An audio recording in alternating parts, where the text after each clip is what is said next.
It's very important as you hold on to that dream. There are moments when you're going to doubt yourself. There are rough times are going to come, but they have not come to stay. They have come to pass. It's very important for you to know that. Don't say I'm having a bad day. Say I'm having a character building day.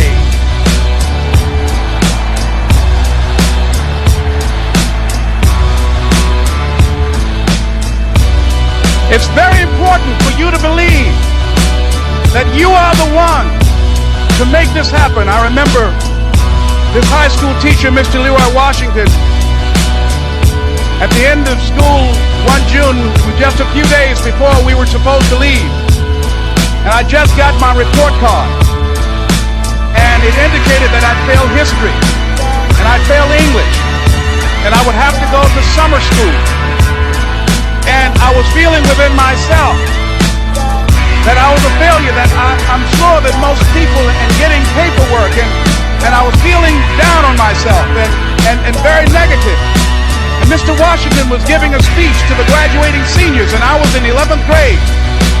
Even though I wasn't supposed to be in there, I went in there because the speech he was giving, that speech was for me. And as he talked, my heart began to beat fast.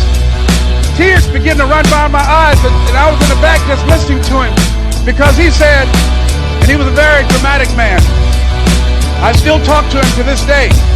He said, as graduating seniors of Booker T. Washington High School, I want you to know that you're blessed and highly favored, and that as you go toward the future, begin to know that you have greatness within you.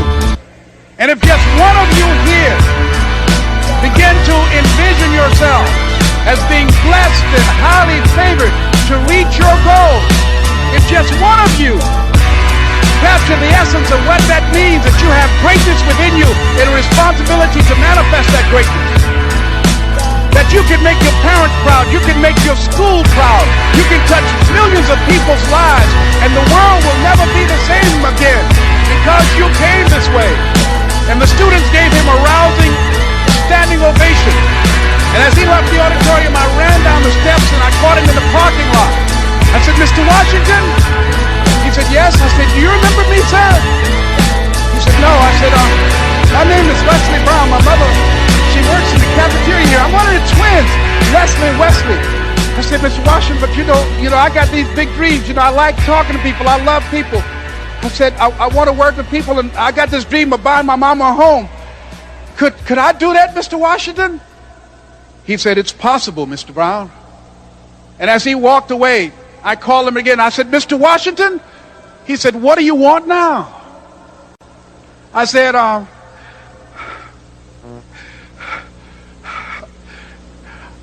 the one, sir.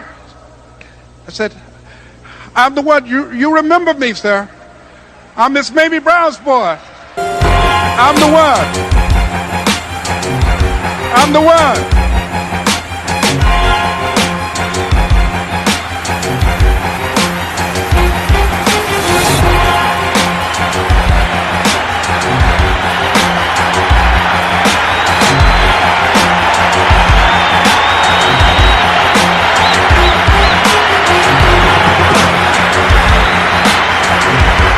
And you must feel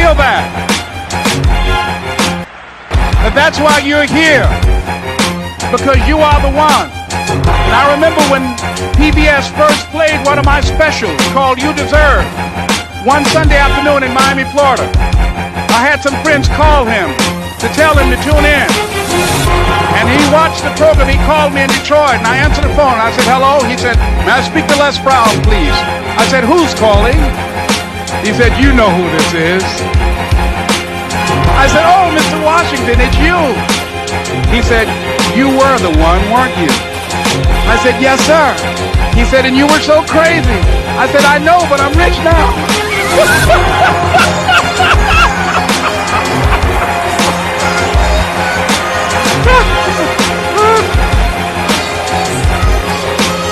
Ladies and gentlemen, it's not going to be easy.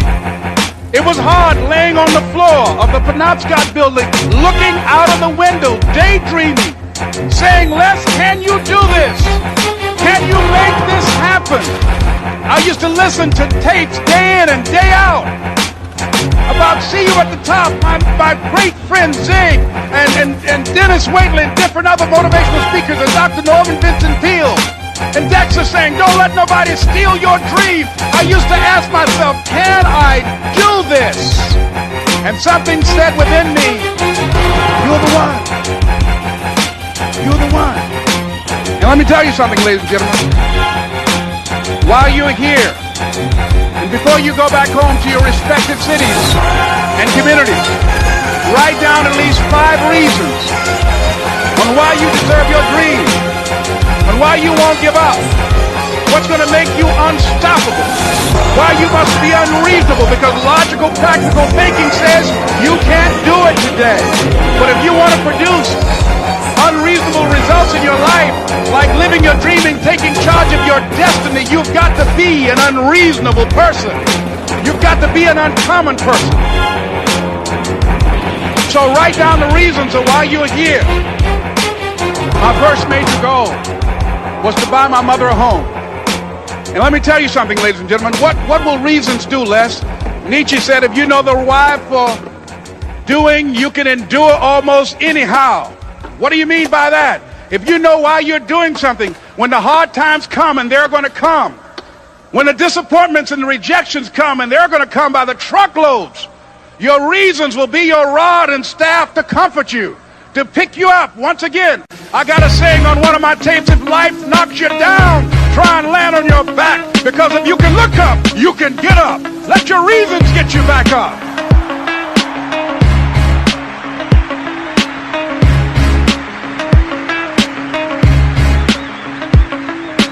I remember when I bought the home for my mother and she came out of the car. When I opened the door, I said, Mom, I think I know these people in this house.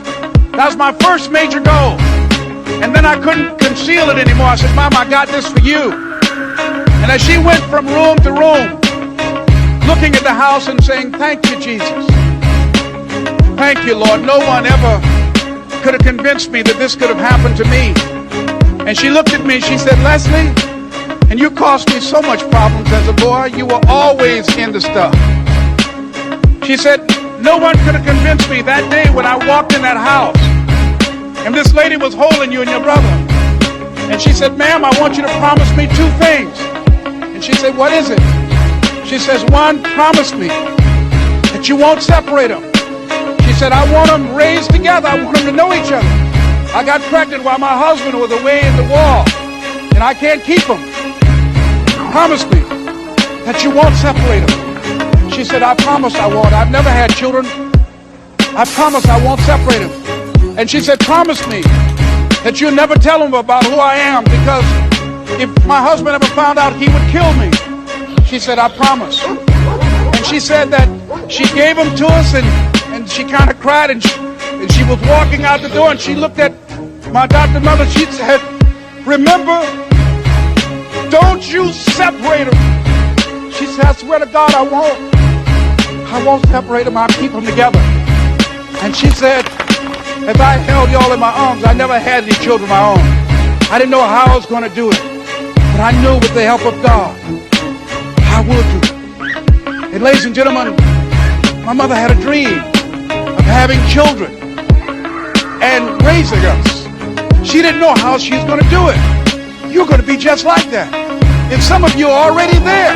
Well, you don't know how you're going to make this happen, but you just feel within yourself some way, somehow, with the help of God, I'm going to make it happen. Repeat after me, please. No matter how bad it is, or how bad it gets, I'm going to make it. I'm going to make it. Shake somebody's hand on your right and left and say, you got the right stuff.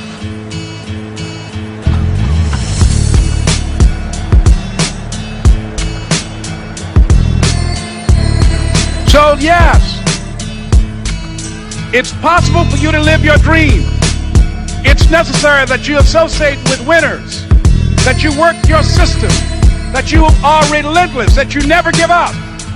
It's you. You've got to take personal responsibility. You've got to make it your personal business to make it happen. And you've got to resolve within yourself that I can do this, that it's hard. But you've got to say, I'm the one. I'm the one to make this happen. I'm the one to become successful in this business. As you work to help other people to become successful, that feeds your success. But you know it's going to be hard, but find out what will make it worth it for you. I told Mr. Washington I wanted to become a disc jockey. Someone asked me to tell this story. And he said, Les Brown, he said, if you want to do anything worthwhile in life, you've got to be hungry. And so I started working to develop myself. He said, I want you to practice every day being a disc jockey. I said, but I don't have any job now. He said, it doesn't matter. He said that it's better to be prepared for an opportunity and not have one than to have an opportunity and not be prepared. So every day I was working to develop myself. And that's what you must do. And as I was working to develop myself, I applied for a job as a disc jockey, WMBM on Miami Beach. I went to a guy named Milton Butterball. I said, how you doing, Mr. Butterball? I'd like to get a job as a disc jockey. He looked at me, he said, do you have any broadcast background? I said, no, sir, I don't. Do you have any journalism background? I said, no, sir, I don't. He said, we don't have any jobs available. I said, yes, sir. I went back to Mr. Washington and I told him, he said, don't take it personally. He said, most people are so negative, they will have to say no 7 times before they say yes. He said, go back again. So I went back again. I said, how you doing, Mr. Butterball? My name is Les Brown. He said, I know what your name is. What do you want? I said, I'd like to know whether or not you have any jobs at disc jockey, sir. He said, didn't I just tell you yesterday we didn't have any jobs? I said, yes, sir, but I know whether or not somebody got laid off or somebody was fired, sir. He said, no one was laid off or fired. Now get on out of here. I came back the next day. Hello, Mr. Butterball. How are you? He said, fine. What do you want now? I said, I'd like to know whether or not you got any jobs, sir. Didn't I tell you the last 2 days we didn't have any jobs? I said, yes, sir, but I don't know whether or not somebody got sick or somebody died, sir. He said, no one got sick or died. Now don't come back here and throw me out again. I came back the next day like I was seeing him for the first time. I said, hello, Mr. Butterball, how are you? He looked at me with rage. He said, go get me some coffee. I said, yes, sir.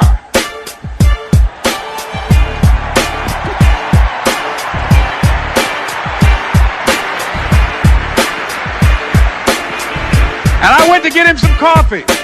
After a while, I would give them lunch and dinner, and I would go in the control rooms and take the disc jockeys their food, and I would not leave until they would ask me to leave. Then they started trusting me to pick up entertainers that came to town. Entertainers like the Four Tops and the Temptations and Diana Ross and the Supremes. I would drive them all over Miami Beach in the disc jockeys' big long Cadillacs. I didn't have any driver's license, but I was driving like I had some.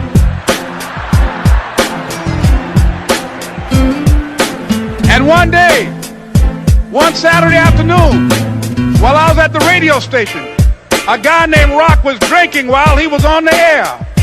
I was the only one there, looking at him through the control room windows, walking back and forth, young, ready, and hungry. I was saying, drink, Rock, drink. Drink, Rock. I'd have gone to get him some more if he'd asked me to. Pretty soon the phone rang, and it was the general manager. And I answered the phone. I said, hello? He said, Les, this is Mr. Klein. I said, I know. He said, Rock can't finish his program. I said, I know. He said, would you call one of the other DJs in? I said, yes, sir. I hung the phone up. I said, now he must think I'm crazy.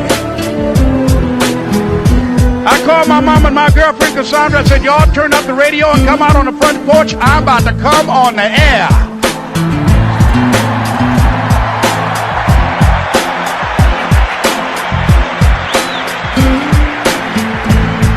I waited for about 20 minutes, and I called him back. I said, Mr. Klein, I can't find nobody. He said, young boy, do you know how to work the controls? I said, yes, sir. He said, go in there and don't say nothing here. I said, yes, sir.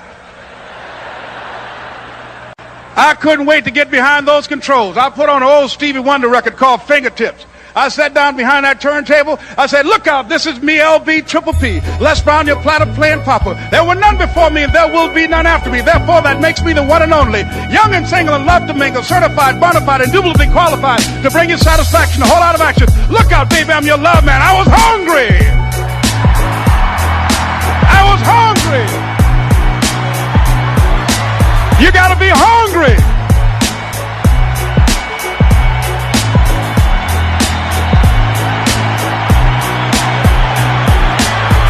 You gotta be hungry.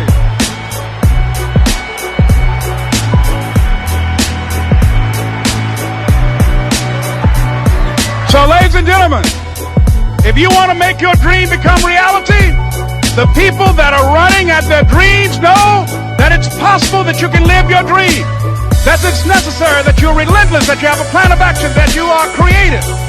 The people that are living their dream of finding winners to attach themselves to. The people that are living their dreams are the people that know that if it's going to happen, it's up to them. And they're resolving within themselves, it's not over until I win. The people that are running after their dream know they're going to have hard times. They keep on running because they're saying within themselves, I'm the one. I'm the one. No matter how bad it is or how bad it gets, I'm going to make it. The people that are running after their dreams are the people that are hungry. Shake somebody's hand on your right and left and say, you got to be hungry.